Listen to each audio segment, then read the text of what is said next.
Hey y'all. Well, I finally got back over here to finish up this row, and that finished up all of the little plants I have to set over here for right now.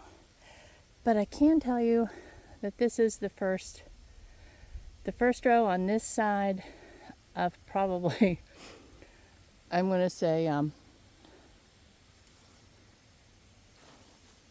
50 rows maybe eventually, hopefully, because this side is going to be the woodies and the perennials. Look at this guy.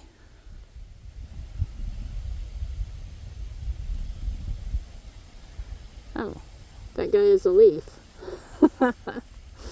I thought I saw it land and I thought it was a butterfly, but that's what I get for not having my glasses on. So let me show you what I've got here.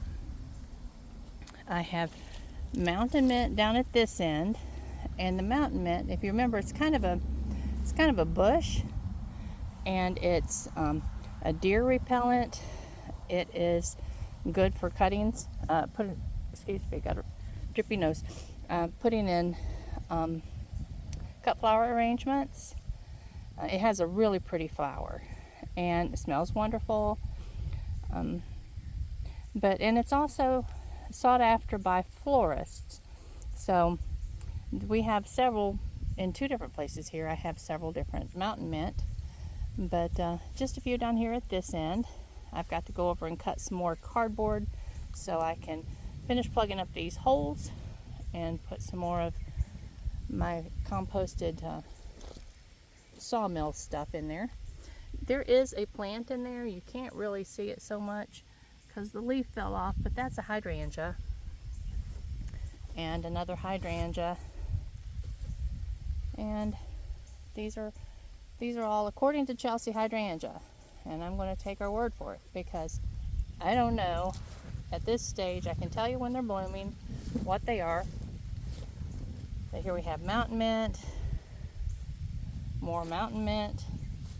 There's 6 mountain mint, and everything over here is planted close together, but you have to remember that this is for cuttings.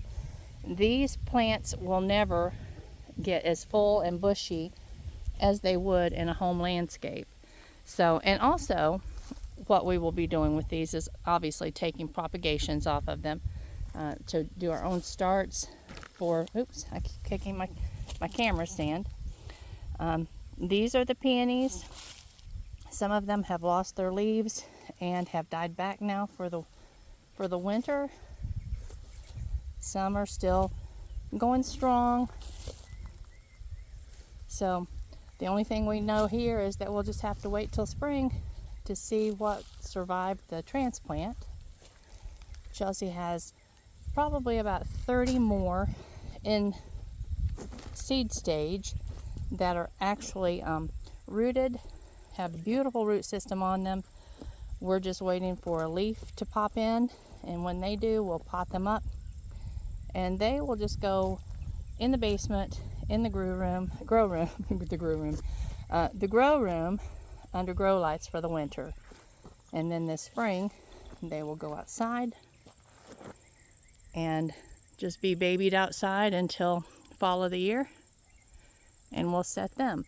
But in the meantime, she will continue. I mean, she loves peonies, and she is just absolutely having a ball growing them from seed.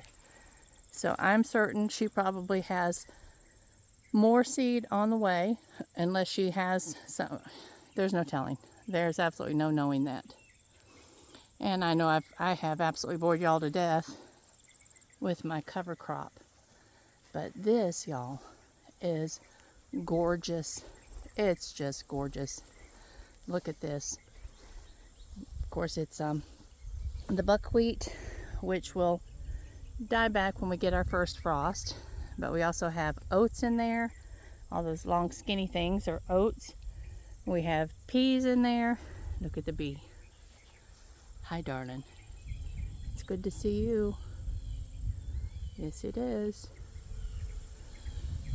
I tell you what, bees absolutely adore buckwheat. So I told you before, I plan on having just a little patch of buckwheat growing in multiple locations throughout the farm all year next year. It's a summer crop, so it won't do anything in the winter. Hugh and I are working on that side today. Any of y'all that saw the short this morning, I think I did an actual video of the zinnias, but those we're going to cut, and Hugh's been pulling up the wooden stakes and the metal stakes, all the stakes over there. We've got to get the irrigation up, we've got to get the white netting up, and one elderberry.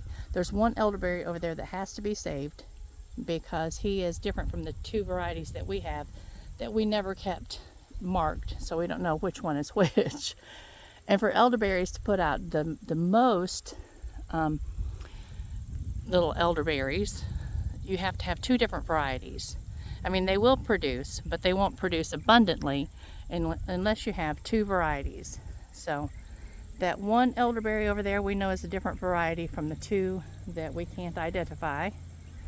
And so we'll grow it, we'll take cuttings and propagate more of them.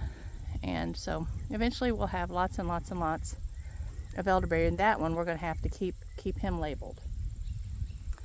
Over there you see Hugh's bucket. He sits on that bucket when he's picking beans for me. I put up 14 quarts of beans yesterday. And he said there's one more picking on this side. So I told him to wait a couple of days and let me get some things done outside while it's nice and pretty. It's supposed to rain here on Wednesday, so he's going to wait until Tuesday evening and come over and pick everything that's left. And that will be the end of the bean season for us this year. There's I don't see tons, I see some. Hopefully there's at least a 5-gallon bucket, because a 5-gallon bucket does give me 2 canner runs of beans.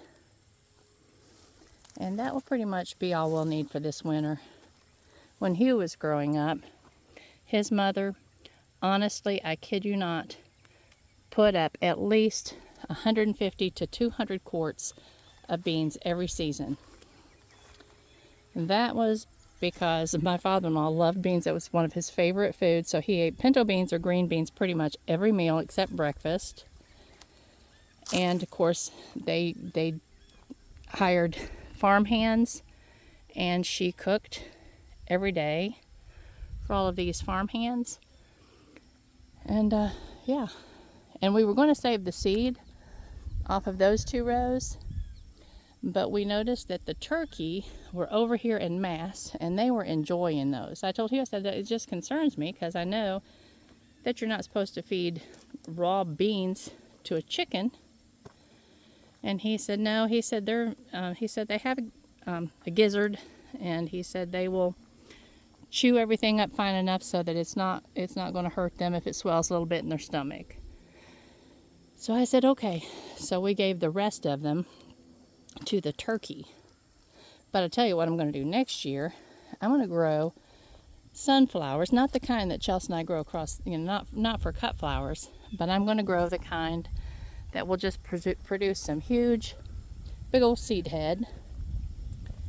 And I think I'll just have them over here at the edge of maybe each row, one at the edge of each row. I don't want to encourage them to bother my plants, but unless y'all have ever seen a turkey eat sunflowers from a sunflower seed head or a sunflower bloom, you've really missed out. I don't know if you can look that up online, but when Hugh and I first moved back over here from Crabtree, we lived in this little house that Chelsea owns, and I had a garden up here and several rows of sunflower seed and our sunflowers. And I didn't have a purpose for the sunflowers. They were just to, kind of leave for the wildlife. And so I would come out every morning because the turkey would come through here in droves. There would be like anywhere from 15 to 25. And they will, because the plants were so tall, I mean, they were 8-10 feet tall, they would squat. Now, we have a lot of traffic. I hear some heavy equipment coming down the road. Oh, that one took a piece of equipment up a little while ago. He's coming back empty trailered. So anyway, those turkey it's like they would squat down and they would jump up with their wings out as hard as they could, and they would they would grab them a mouthful of seed and drop back to the ground.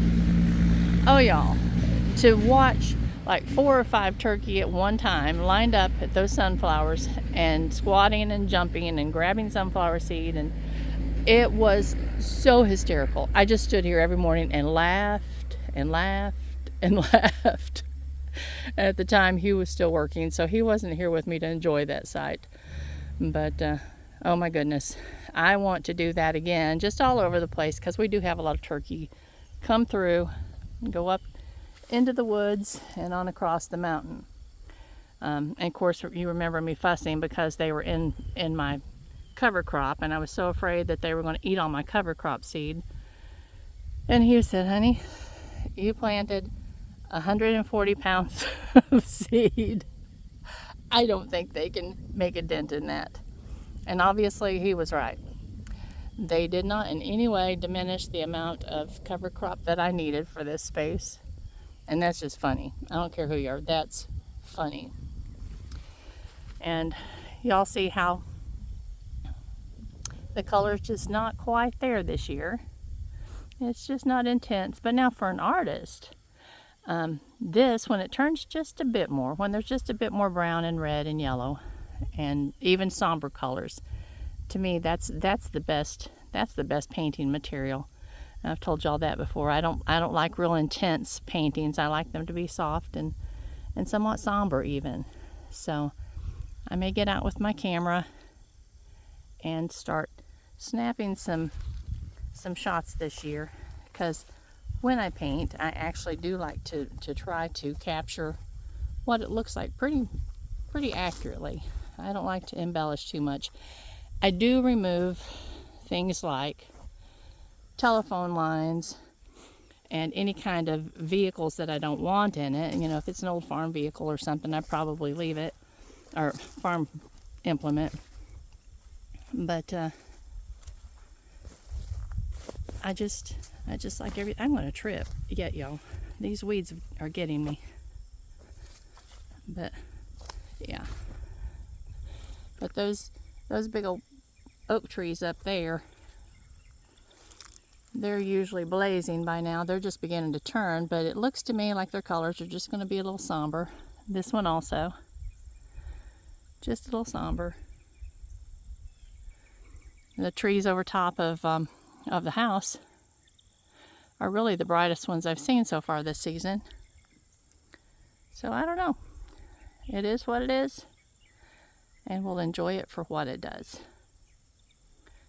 All right, y'all.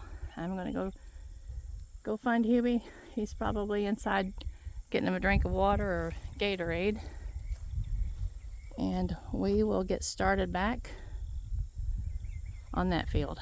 It's a weedy mess.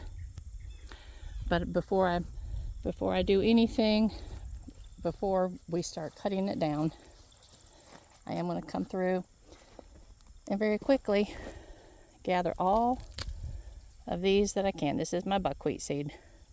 So actually that might take most of the afternoon by the time I do this row and the 4 rows across the street. Let's get her done. All right, y'all. I love you much. Have a beautiful rest of your day. Bye-bye.